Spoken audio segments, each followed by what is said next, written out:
Hello mga kasari, ayan for today's video, i-share ko naman sa inyo, nandito ako sa kagubatan. Ito yung dati kong tindahan, dito ko nilagay yung aking piso wifi kasi nakaharap siya dun sa kalsada, saka walang mapapaglagyan doon sa aking tindahan.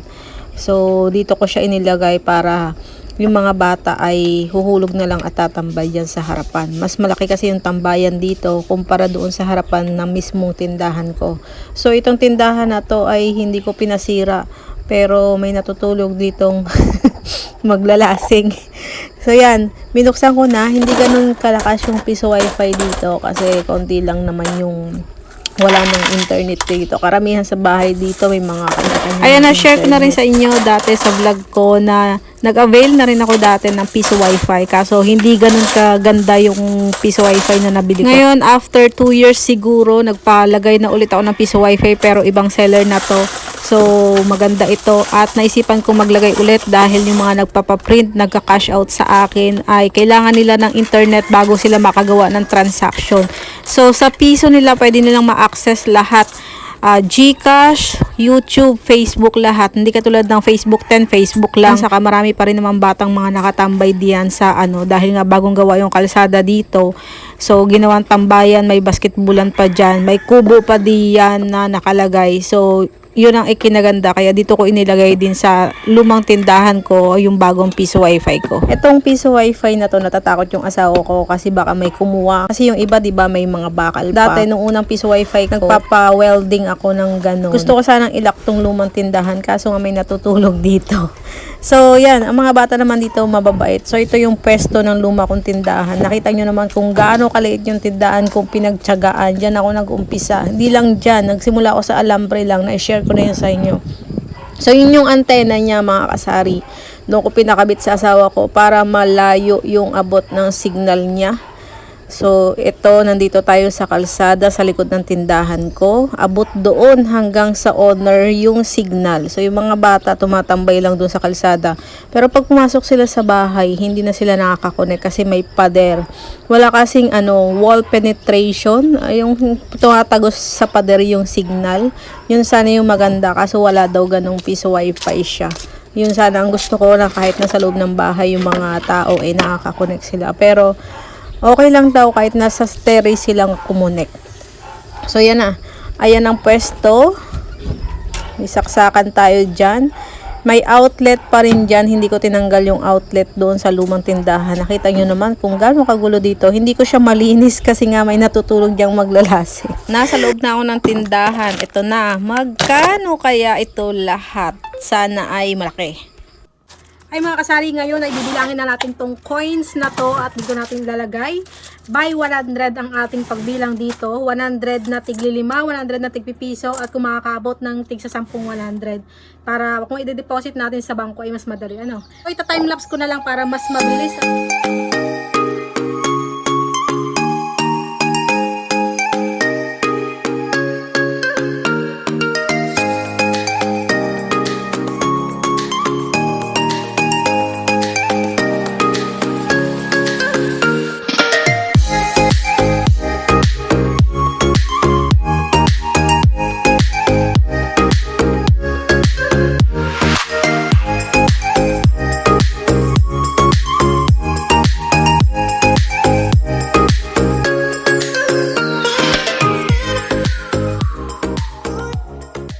So, ayan, nabilang ko na po.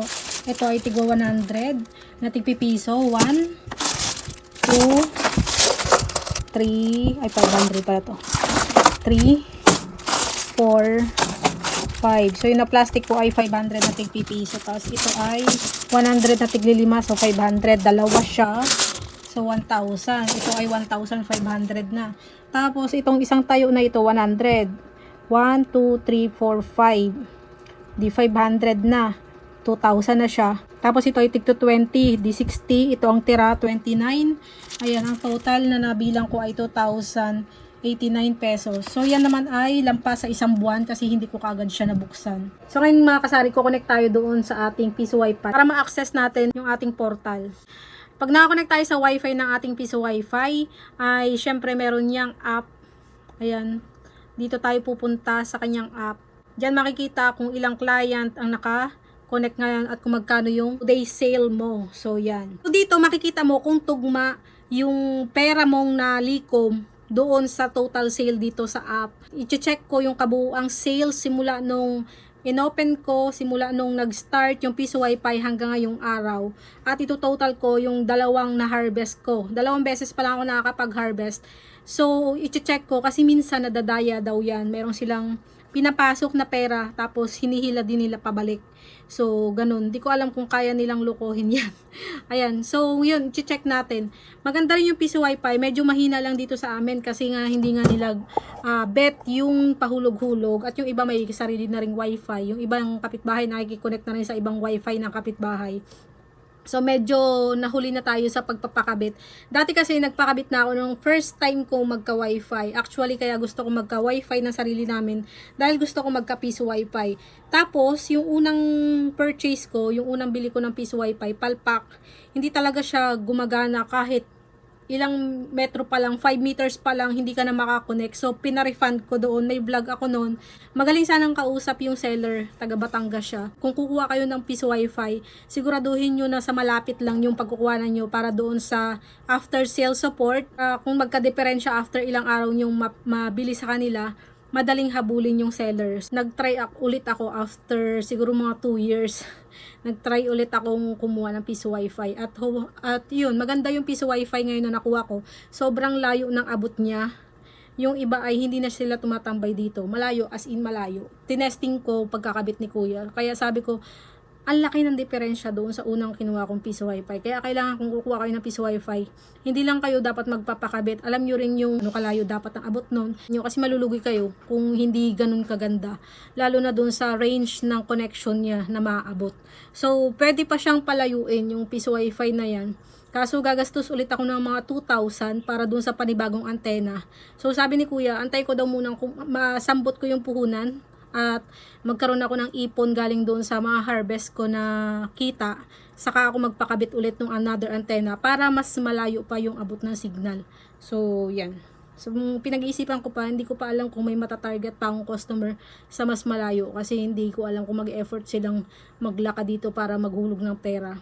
Kahit papano ay bumabalik na yung punan ko. So, nakita ko yung sales ko dito, 3,497. Yung total sales ko doon sa coins ay 3,476. Pero doon sa ating portal, sa admin portal natin, nakalagay 3,497. So, short tayo ng 21. Okay lang yun kasi nung tinesting ko yan, naghulog ako ng mga tigpipiso para i-testing kung gaano kalayo yung range na maabot. So baka yun. Tapos minsan may nagre-reklamo na hindi daw gumana yung piso nila. So nag-aabono ako ang naguhulog ng piso. So yun guys, ang bili ko nga pala, ayan, binuklat ko pa yung conversation ko sa seller. Ang bili ko sa Piso Wi-Fi ay 12,500. Yung bili ko nung nakaraan 10,000 pero ang laki talaga ng diferensya ko. So okay lang magdagdag ako. At least ay maganda yung performance ng Piso Wi-Fi. Maganda yung ayos. Okay yung unit. At dito, yung antenna niya ay iba, AP.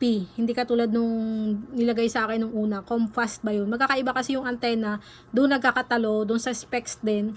Kaya dapat alam niyo, mag-search kayo kung anong magandang unit, specs ng Piso Wi-Fi. So, sabi ko sa kanya ay kung pwedeng dalawang antena nung hindi pa ako nagpapakabit. Sabi niya, itry ko muna daw yung isang antena kung okay na sa akin, saka daw ako magdagdag. Pero nung nilagay niya yung isang antena, okay na pala siya. So, hindi na ako nagdagdag pa ng isa pang antena. Pero, pag-iisipan ko pa na magdagdag. So, ito yung aking Piso Wi-Fi na post para nakakatipid yung aking mga customer. Ibig sabihin, pag wala sila, pwede nilang i-disconnect sa kanilang cellphone yung Wi-Fi, yung Piso Wi-Fi, tapos pagbabalik sila, pwede ulit nilang buhayin. Yung kanilang inihulog doon, hindi siya mag-expired, nandoon pa rin siya. Yung iba kasi walang post.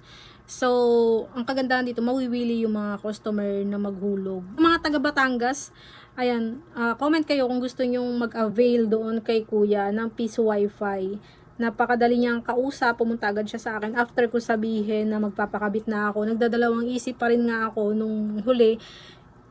Tinitignan ko kung pinapakiramdaman ko kung okay pa mag-piso wifi. Kasi depende kasi ang lakas ng piso wifi sa location pag matao at hindi. Para din yung tindahan.